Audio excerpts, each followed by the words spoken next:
Anak-anak, pasti kamu sering lihat film Mr. Bean.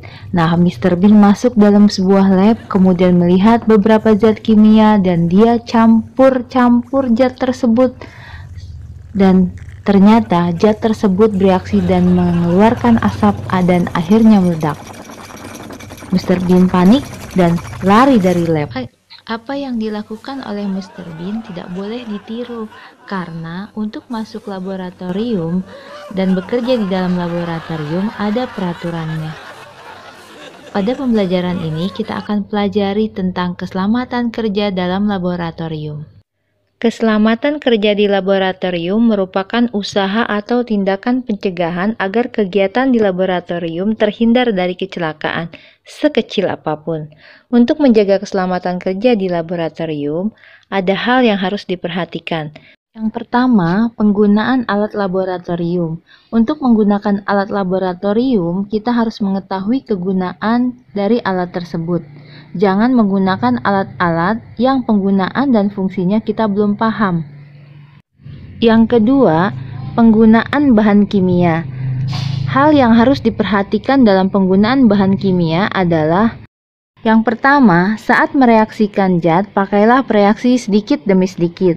Yang kedua, jangan mencium zat kimia secara langsung. Yang ketiga, saat menimbang zat kimia, gunakan botol timbang, gelas piala, atau gelas arloji untuk menimbang zat kimia. Jangan langsung menaruh bahan kimia tersebut pada piringan raca.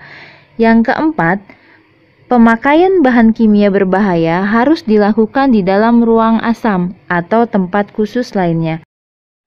Ketiga, penyimpanan bahan kimia.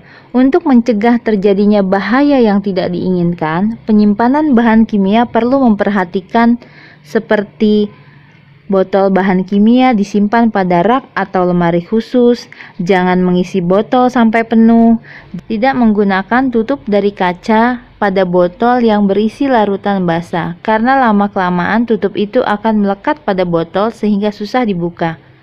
Semua peralatan atau gelas kimia yang berisi bahan kimia harus diberi label yang menyatakan nama bahan kimia tersebut. Bahan kimia yang dapat bereaksi hebat hendaknya jangan disimpan berdekatan. Bahan kimia yang sangat beracun dan berbahaya hendaknya dibeli dalam jumlah yang kecil dan dicatat tanggal pembeliannya. Semua persediaan bahan kimia ditata secara teratur dan teliti. Simbol ini memberitahu bahwa ada tanda bahaya.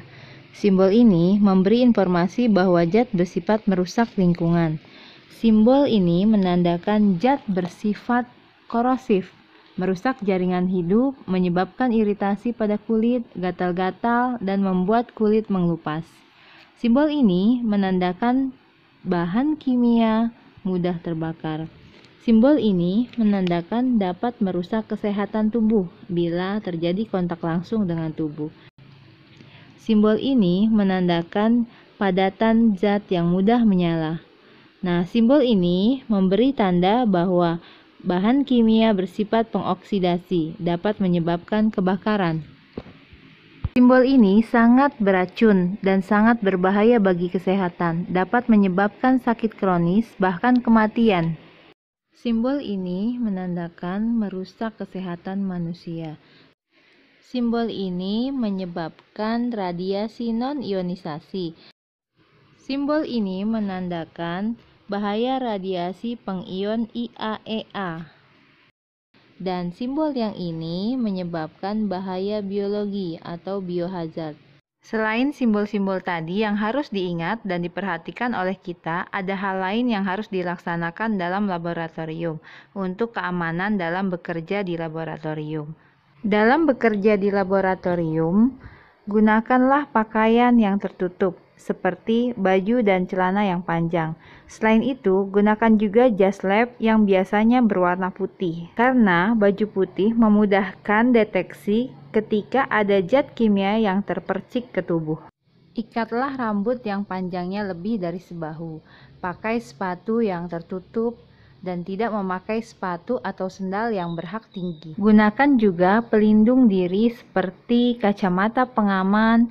Gunakan sarung tangan yang sesuai ketika menangani bahan kimia. Nah, Ketika sudah melakukan pekerjaan dalam laboratorium, jangan lupa untuk merapihkan dan membersihkan semua peralatan yang telah dipakai, dan cucilah tangan sebelum meninggalkan laboratorium. Jika video ini bermanfaat, silahkan like, subscribe, dan terima kasih telah menonton.